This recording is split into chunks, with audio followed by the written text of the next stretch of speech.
Nifty का कितना होगा, मेरे ख्याल में 850 पौने 900 के आसपास, और मल्टीपल 22-21 था, अभी थोड़ा बढ़ गया तो 22 साढ़े 22 के आसपास होगा। क्या इतना महंगा हो गया बाजार, नंबर एक। और नंबर दो, चूंकि अब आईटी जिक्र में आ ही गया तो हम उसको ही ले लेते हैं। इसमें जो भी नतीजे आए हैं उसमें मिड कैप ने उन्हीं बाजारों में बहुत अच्छा प्रदर्शन किया, बड़े वालों को ज़्यादा दिक्कत हुई। आपको क्या लगता है कि मार्केट के लिए अभी शॉकर बाकी है क्या? पंकज जी। नीरज जी, हाँ नीरज जी, जो अभी आप बात कर रहे थे या हमारे जो भी कलीग्स बात कर रहे थे, मैं 2-3 पॉइंट्स पे टिप्पणी करना चाहूंगा।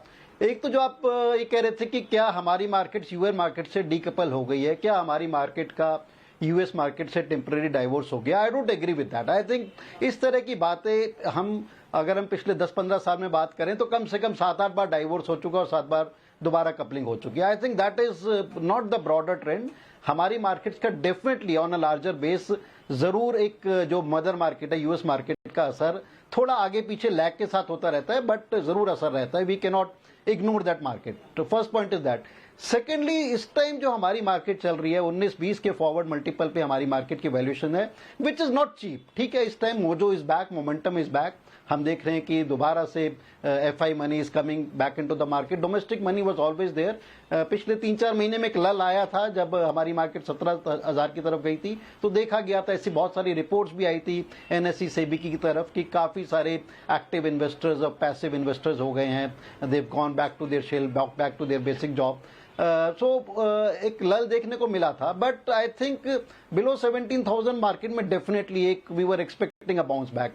बट क्या हम दोबारा से 17,000 के आसपास नियर टर्म में निफ्टी आ सकता है, नहीं आ सकता? We can not say absolute no to that.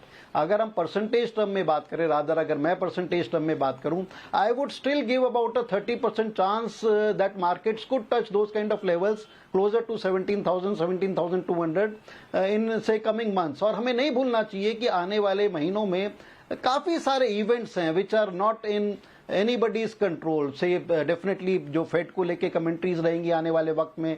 Interest rate में जो एक जनरल धारणा आ रही है कि definitely we are closer to the top, चाहे वो डोमेस्टिकली हो चाहे यूएस मार्केट्स की बात हो। बट क्या यू टर्न हो गया? आई थिंक वो एम्फेटिकली हमने देखा है, सब लोग ये कह रहे हैं कि don't take a U turn हो गया इंटरेस्ट रेट्स में। So we'll have to wait and watch, क्योंकि इन्फ्लेशन अभी भी हाई है, चाहे वो इंडिया की बात करें, चाहे ग्लोबल मार्केट की बात करें, यूएस की बात करें, यूरोप की बात करें, काफी हाई इन्फ्लेशन है यूरोपियन कंट्रीज में और यूएस में भी काफी हाई है। सो एक प्रश्न चिन्ह बना हुआ है अभी भी मार्केट में, बट डेफिनेटली रुझान एक पॉजिटिविटी की तरफ है, रुझान एक मोमेंटम की तरफ है। तो इन सारे चीजों को और एक और चीज मैं बोलना चाहूंगा, I have been talking to my friends globally, internationally, कि यूएस में जो बैंकिंग क्राइसिस देखा गया था, चाहे वो एसवीबी का था, चाहे वो रिपब्लिक बैंक का था, देयर आर एप्रीहेंशंस की स्केलेटन्स अभी भी हैं कवर्ड में, एंड वी कुड सी कुछ ना कुछ और स्मॉलर और लार्जर देन स्मॉलर बैंक्स में क्राइसिस आ सकता है। सो ये सारी चीजें हैं, इन सब चीजों को नहीं भूलना चाहिए मार्केट्स में। बट अगर हम पॉजिटिव साइड पे देखें, ग्लास आधा भरा है आधा खाली है, अगर हम पॉजिटिव साइड पे देखें, result season by and large has been very good. जैसा अभी हम टिप्पणी कर भी रहे थे, apart from Infosys I think there has been no howler, no shocker in the result season. आने वाले वक्त में जो और दिग्गज बचे हैं उनसे भी एक्सपेक्टेशन पॉजिटिव है। So all in all I think as of now it has become a buy on dips market. शायद 17,000 के आसपास मार्केट ने एक शॉर्ट टर्म बॉटम सर्च कर लिया है, बट क्या वो बॉटम आने वाले वक्त में 2-3 महीनों में मार्केट दोबारा सर्च कर सकती है, नहीं सर्च कर सकती है, उस पे एक प्रश्न चिन्ह है। आई would still give a 30% chance कि मार्केट उस लेवल्स के आसपास शायद आ सकती है, अगर मार्केट में कुछ दो पॉइंट है। देखिए इसमें पॉलिटिकली भी आने वाले वक्त में हाँ, इसमें 2 पॉइंट है अभय जी और राहुल। देखिए यूएस में, चलिए यूएस से ही लेते हैं ना, यूएस का बॉन्ड मार्केट एक डिफरेंट कहानी कह रहा है, वो यूएस इक्विटी के साथ सिंक नहीं है। क्यों मैं कह रहा हूं? क्योंकि आप बॉन्ड मार्केट देखिए ना, अभी यील्ड कहाँ पे चल रही है, स्वैप कहाँ पे चल रहे हैं, वहाँ पे मार्केट उसको इग्नोर कर रहा है। हम लोग लार्जली ऐसा बोल देते हैं कि मार्केट बिल्कुल इग्नोर, लेकिन मार्केट उसको देख के ही रिएक्ट कर रहा है। वहाँ का मार्केट कम से कम 6 बार S&P ने 4150 को टच किया, नीचे टच किया, नीचे बहुत नीचे भी नहीं आता, 100-150 पॉइंट नीचे था, फिर 4100 पे जाता है। वहाँ भी पता नहीं कौन सी रेजिलियंस है, वो क्यों नहीं गिर रहा है। अगर वहाँ पे मंदी की आशंका है या वहाँ पे GDP 1.1% आ रही है और बहुत बुरी हालत में लोग पहुंच रहे हैं, इस तरह की बातें हो रही, क्लाउड का बिजनेस खराब हो रहा है, क्यों नहीं गिर रहा वो मार्केट?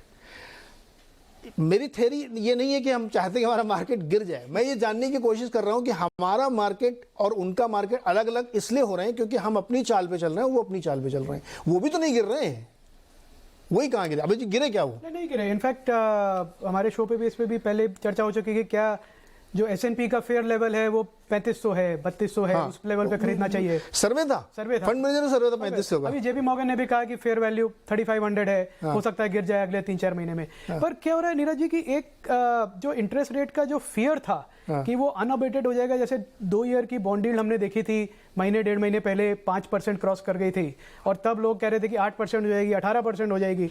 वो एक बड़ा फियर था जो जिसकी वजह से लोगों ने अपनी पोजीशंस कट करी थी। प्रोग्रामेटिक बाइंग जो ट्रेडिंग होती है उसमें भी चेंज हुए थे। फिर वो 5% से गिर के सीधा आ गया 3.8 3.7 पे और अब 4 के आसपास है। तो जो इन्वर्जन था यील्ड कर्व का जो कि बहुत शार्प था, अब वो फ्लैटन हो रहा है। तो लोगों को ये लग रहा है कि रिसेशन जो है वो माइल्ड रिसेशन होगा, शायद फेड मैनेज कर लेगा, तकलीफ ज़्यादा लंबी नहीं होगी। और इक्विटी मार्केट में हमने हमेशा देखा नीरज जी की कोई वेट नहीं करता सर्टेनिटी इमर्ज करने के लिए, कोई वेट नहीं करता कि जब परफेक्ट डेटा आएगा तभी मैं इन्वेस्ट करूंगा। क्योंकि जो फंड मैनेजर्स हैं ट्रिलियंस ऑफ डॉलर्स लेके बैठे हैं, उनको बेट्स लेनी है, उनको रिस्क लेना है। तो अगर उनको जहां पे भी अच्छी कमेंट्री दिख रही है, जैसे आप बड़े स्टॉक्स की बात करी, पर इंटेल की मैं कमेंट्री कल देख रहा था और इंटेल एक टॉर्च बेयरर है सेमीकंडक्टर इंडस्ट्री का, और इंटेल की कमेंट्री थी कि अब वो एक्सपेक्ट कर रहे हैं कि फाइनली पीसी सेल्स जो है अगले क्वार्टर से पिकअप होने लगेंगी और जो काफी साल से डाउन थे। और अगर ऐसा होगा तो पूरा सेमीकंडक्टर स्पेस है उसको एक बेनिफिट मिलेगा और ग्लोबल आईटी हायरिंग जो है वो भी इंप्रूव होगी। तो आई थिंक इन कंपनीज के जो ग्लोबल लीडर्स हैं, आप उसकी कमेंट्री भी देखिए तो वो खराब नहीं है। वो ये नहीं कह रहे कि अब फ्यूचर इज अनसर्टेन, हमें नहीं मालूम बिजनेस तो बंद हो जाएगा। अभी जी बहुत इंटरेस्टिंग बात, ब्लैक रॉक जो दुनिया का सबसे बड़ा फंड मैनेजर है, हाँ। उसका जो हेड ऑफ फिक्स इनकम वाला वो कुछ और कहता है, वो कहता है 6% में जाके टर्मिनल होगा। जो इक्विटी वाला कह रहा है नहीं अब यहाँ से बॉटम हो गया मार्केट का। मतलब इतनी ज्यादा कंफ्यूजन दुनिया के लोगों के बीच में है कि कौन क्या बोले कुछ। आई बॉन्ड आप लोगों जानते होंगे ना, आई बॉन्ड 10-11% तक गए थे, वो गिर के 6 पे आ गए। तो बॉन्ड मार्केटिंग कुछ तो बता रहा है आपको, उसको सेंस करना चाहिए। तो यूएस पे हम लोगों ने ले लिया। चलिए एक ये कंसेंसस है कि भाई अभी सब कुछ खत्म नहीं हो गया, मतलब थोड़ा सा डर रहना चाहिए, ये इस पे एग्रीमेंट है ना कि, या अभी आप कुछ और जोड़ेंगे इसमें?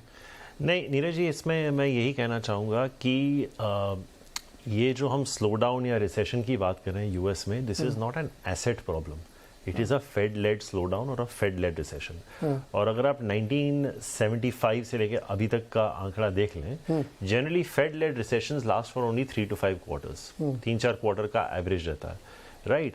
ये जो SVB या रिपब्लिक बैंक की भी थी, ये मार्क टू मार्केट लॉसेस थे, ये underlying, these were not mortgage, these were not CDOs और मॉर्गेज बैच सिक्योरिटीज और एनीथिंग लाइक दैट जो 2008 में हमने देखे, इसलिए ये आराम से मैनेज हो गए। इशू इस वक्त यूएस कॉर्पोरेट्स का नहीं है। अगर ये recession, I think we are missing the point, ये रिसेशन इसलिए इंपॉर्टेंट होगा ये slow down because it is targeted at inflation. मैं वापस उधर जा रहा हूं कि 50% यूएस का जो इन्फ्लेशन है वो हाउसिंग है। This inflation is targeting the US consumer, it is not targeting the US corporate. तो आपको ये ट्रैक करना बहुत जरूरी है कि यूएस कंज्यूमर स्पेंडिंग कैसा कर रहा है, और वहां से आपको एक डेटा पॉइंट मिल जाएगा। You know, consumer confidence surveys every state publishes, Kansas, Philadelphia वगैरह आपको मिल जाएंगे। यू नो, आप यूएस का पूरा इकोनॉमिक कैलेंडर आता है, आप उसको ट्रैक कर दीजिए, राइट? ISM सर्विसेज इंडेक्सेस देख लीजिए। तो this is not a manufacturing और an asset side recession, this is a consumer side recession. तो मुझे लगता है कि अगर ये आ भी गया तो थोड़ा शॉर्ट लिव्ड होगा मेरे हिसाब से। इट डज नॉट मीन कि the concerns are over, we will have an impact, but I don't think it is going to be as severe जो हम लोग दिवाली के टाइम उस वक्त बात कर रहे थे, राइट? दूसरी बात Neeraj ji, I think it is a little tricky to confuse fixed income with equities, right? जैसा हमें इकोनॉमिक्स में सिखाया गया था कि अगर आप मार्केट का फेयर वैल्यू निकालना चाहते हैं, आपका जो भी लॉन्ग टर्म बॉन्ड यील्ड है आप उसको इन्वेस्ट कर दीजिए, आपको मार्केट का पी मिल जाएगा। हमारा 7.2 के आसपास चल रहा है, तो टेक्निकली हमारा मार्केट का फेयर वैल्यू पी 15 होना चाहिए। अब आपके एक गेस्ट कह रहे थे मैं मार्केट का पी तो देखता नहीं क्योंकि मैं स्टॉक्स खरीदता हूं, तो मुझे मार्केट का लेवल से मेरे को एक्चुअली कोई मतलब ही नहीं है क्योंकि मैं इंडेक्स खरीदता ही नहीं हूं, राइट, मैं फ्यूचर्स करता ही नहीं हूं। तो मैं कह रहा हूं कि अगर आप उस हिसाब से देखें तो the Nifty can technically still fall 30-35%। अगर आप फेयर वैल्यू जो हमें स्कूल में कॉलेज में सिखाया जाता था कि you know this is one this is one metric to look at market P, तो आपका इंडियन मार्केट भयंकर ओवर वैल्यूड है एक्चुअली। तो I think you know trying to marry fixed income and equity at all times does not necessarily work. आप खुद ही देख लीजिए short term you know the short end of the yield curve versus the long end of the yield curve. Fixed income managers का इतना you know they've had to rework the way they're investing money. आप देख लीजिए किस तरह से जो mutual fund के डेटा आते हैं, किसी you know कहीं लिक्विड फंड में इनफ्लो आउटफ्लो हो रहा है, कहीं पे you know it is not easy. तो मेरा ये कहने का मतलब है कि let's not discount everything too soon. There is ये एक शेक्सपियर का प्ले है, सब अपना किरदार निभा रहे हैं। इतना मैं कहूंगा कि मार्केट यहां से मुझे नहीं लगता कि कोलैप्स होगा, राइट। ब्रॉडली मुझे लगता है कि ये साल का रेंज 16.5 से 18.5 हजार हो सकता है, इसके बीच में रहेगा, राइट। इसमें आपको पैसे बनाने के मौके भरपूर मिलेंगे, भरपूर मिलेंगे। इसी रेंज में आईटीसी डबल हुआ है। अरे अभी भी हो रहा है, इसी रेंज में आईटीसी डबल हुआ है। तो जब लोग बोलते हैं ना कि मार्केट थका हुआ है, नहीं भाई, ढूंढने की बात है, ढूंढने की बात है। और मैं आपसे कह रहा हूं it's not that it is because it's the weekend, मैं कह रहा हूं कि अगर आईटीसी का कैश डिप्लॉयमेंट ठीक ठाक हुआ, ITC can double from here also. नहीं, मैं तो कह रहा हूं कि जो उनका कैपिटल लोकेशन का क्वेश्चन था वही वाला सेक्टर सबसे बढ़िया कर रहा है। नहीं, तो मैं वही कह रहा हूं नीरज जी, आईटीसी का अगर आप देखें 20 से 25 हजार करोड़ का उनका कैश ऑन बुक्स है। थ्योरी आपको बताती है obviously if your cash is higher your return on equity is depressed. आज की डेट में आईटीसी ट्रेड्स है 26 टाइम 1 ईयर फॉरवर्ड। कोई भी सेल साइड ब्रोकर इंक्लूडिंग अस अगर आईटीसी को टारगेट मल्टीपल दे रहा है वो 30 से ज्यादा नहीं दे रहा। 30 पे कोई एफएमसीजी कंपनी इंडिया में नहीं ट्रेड हो रही है, उसके रिटर्न रेशियोज भी 26-27 है। आप सिर्फ सोचिए कि अगर आईटीसी ने एक बड़ा एक्विजिशन कर लिया जैसे लीवर ने किया था, और उनका जो टोबैको का एबिट जो आज 80% है वो 70% हो जाता है और उसकी आरओई बढ़ जाती है। Why can't ITC get 40 times? Market देना चाह रहा है, दे नहीं पा रहा है, ये अलग बातें हैं। तो ऐसा नहीं है कि मौके नहीं मिल रहे, मौके हैं। सिगरेट का जो उनका बिजनेस है उसमें सबसे ज्यादा मार्जिन इस समय वो कमांड कर रहे हैं, बावजूद इसके वॉल्यूम गिर रहा है। मैं यही कह रहा हूं कि आप अगर हानिकारक चीज से भी पैसे बना सकते हैं तो क्यों ना बनाएं? तो उनके प्रोडक्ट से मत कराइए, आप उनके स्टॉक से कराइए, उनके स्टॉक से बनाइए, राइट। ये प्रोडक्ट्स आप बिल्कुल कंज्यूम मत कीजिए, बट उसके स्टॉक से बनाइए। उसके स्टॉक से अगर पैसा, देखिए हमारा काम है ये, राइट।